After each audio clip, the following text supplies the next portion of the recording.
अध्याय 1। ऋषियों का ब्रह्मा जी के पास जा उनकी स्तुति करके उनसे परम पुरुष के विषय में प्रश्न करना और श्री ब्रह्मा जी का आनंद मग्न हो भगवान रुद्र कहकर उत्तर देना।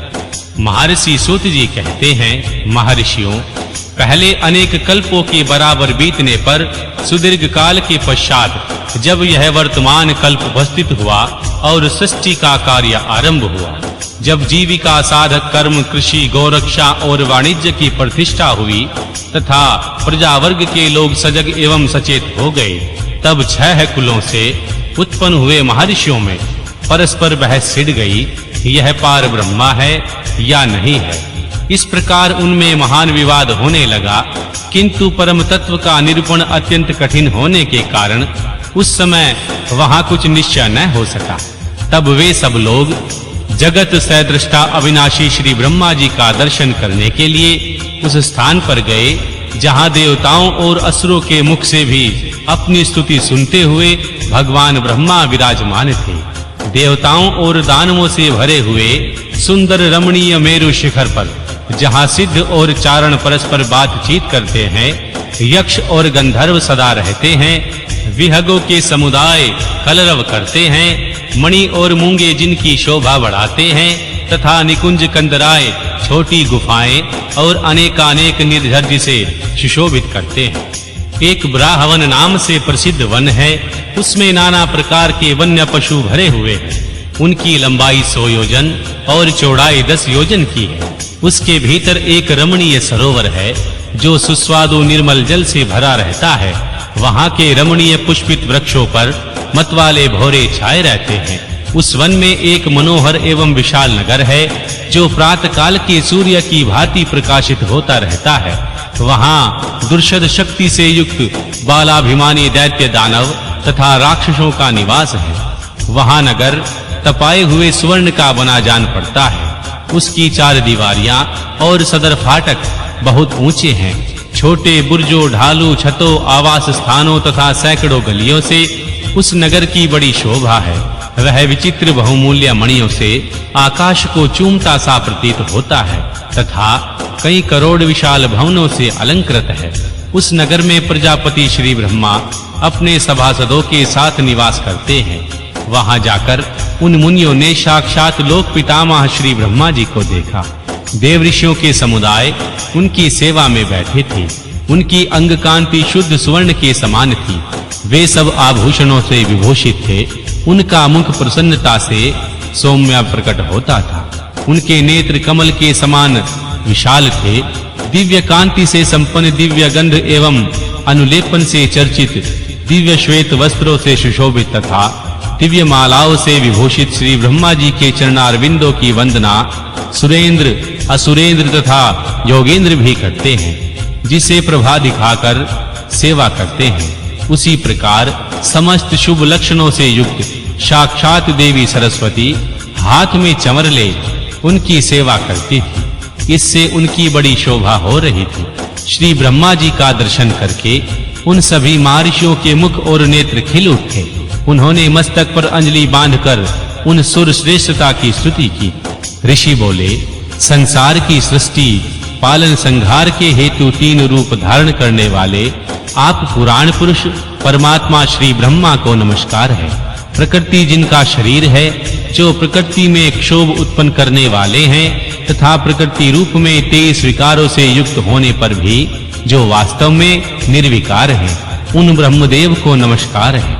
ब्रह्मांड जिनकी देह है, जो सभी ब्रह्मांड के उदर में निवास करते हैं तथा वहां रहकर जिनके कार्य और कारण सम्यक रूप से सिद्ध होते हैं, उन ब्रह्मा जी को नमस्कार है। जो सर्वलोक स्वरूप तथा समस्त लोकों के सदृष्टा हैं, जो संपूर्ण जीवों का शरीर से संयोग और वियोग करने में हेतु हैं, उन श्री ब्रह्मा जी को नमस्कार है।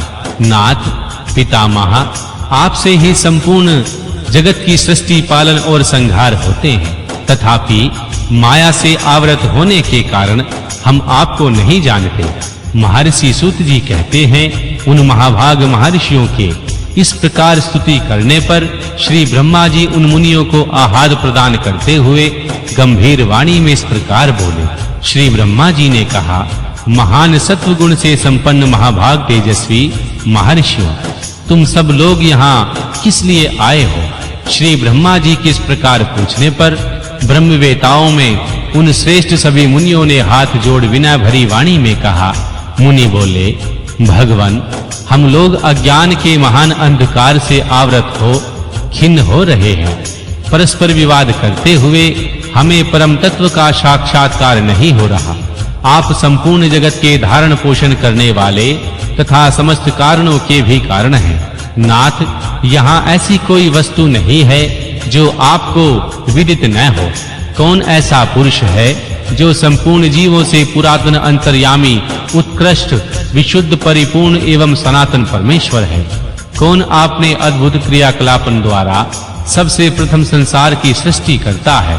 महाप्राज्ञ, हमारे इस संदेह का निवारण करने के लिए आप हमें परमार्थ तत्व का उपदेश दें। मुनियों के इस प्रकार पूछने पर श्री ब्रह्मा जी ने नेत्र आश्चर्य से खोलकर वे देवताओं और दानवों और मुनियों के निकट खड़े होकर उनको देखने लगे और चिरकाल तक ध्यान मग्न हो रुद्र ऐसा कहते हुए आनंद विभोर हो गए।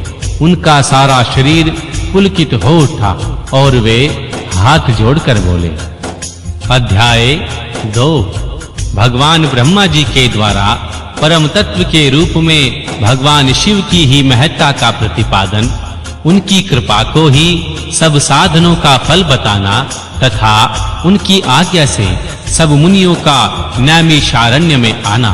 श्री ब्रह्मा जी ने कहा, हे मुनियों, जिन्हें पाकर मन सहित वाणी लौट आती है, जिनके आनंदमय स्वरूप का अनुभव करने वाला पुरुष कभी किसी से नहीं डरता, जिनसे संपूर्ण भूतों और इंद्रियों के साथ श्री ब्रह्मा, भगवान विष्णु और भगवान रुद्र और इंद्र पूर्वक यह समस्त जगत उनसे प्रकट होता है, जो कारणों के भी सदृशता और विचार परम कारण है, जिनके सिवा और किसी से कभी भी जगत की उत्पत्ति नहीं हुई, संपूर्ण ऐश्वर्य से संपन्न होने के कारण, जो स्वयं ही सर्वेश्वर नाम धारण करते हैं, सब मुमुक्षु जिन शंभु का अपने हृदय आकाश के भीतर ध्यान करते हैं, जिन्होंने सबसे पहले मुझे ही अपने पुत्र के रूप में उत्पन्न किया और मुझे ही संपूर्ण वेदों का ज्ञान दिया, जिनके कृपा प्रसाद से मैंने यह प्रजापति पद प्राप्त किया, जो ईश्वर अकेले ही वृक्ष की भांति निश्चल भाव से प्रकाशमान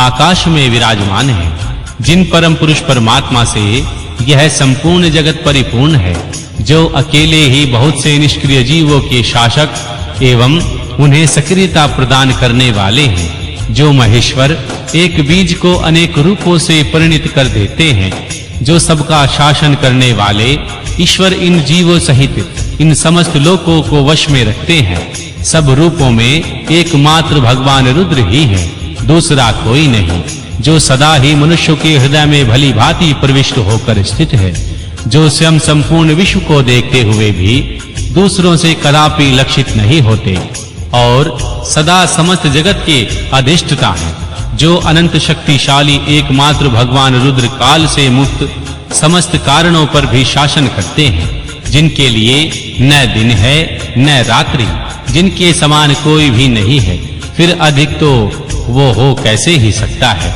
जिनकी ज्ञान बल और क्रिया रूपा पराशक्ति स्वाभाविक एवं नित्य है, जो इस अक्षर विनाशील अव्यक्त प्रकृति तथा अमृत स्वरूप अक्षर अविनाशी जीवात्मा पर शासन करते हैं, जिनका निरंतर ध्यान करने से, मन को उनके लगाए रहने से तथा उन्हीं के तत्व की भावना करते हुए उनमें तन्मय रहने से जीव अंत में उन्हीं को प्राप्त हो जाता है। फिर तो सारी माया अपने आप दूर हो जाती है, उनके पास न तो बिजली प्रकाश करती है और न सूर्य तथा चंद्रमा ही अपनी प्रभा फैलाते हैं, अपितु उन्हीं के प्रकाश से यह संपूर्ण जगत प्रकाशित होता है, ऐसा सनातन श्रुति का कथन है। एकमात्र महादेव महेश्वर को ही अपना आराध्य देव जानना चाहिए, उनसे श्रेष्ठ दूसरा कोई पद उपलब्ध नहीं होता। ये स्वयं ही उन सब के आदि हैं, किंतु इनका न कोई आदि है और न अंत। ये स्वभाव से ही निर्मल स्वतंत्र परिपूर्ण स्वेच्छाधीन तथा चराचर रूप हैं। इनका शरीर प्राकृतिक दिव्य है। ये श्रीमान महेश्वर लक्ष्य और लक्षण से रहित हैं।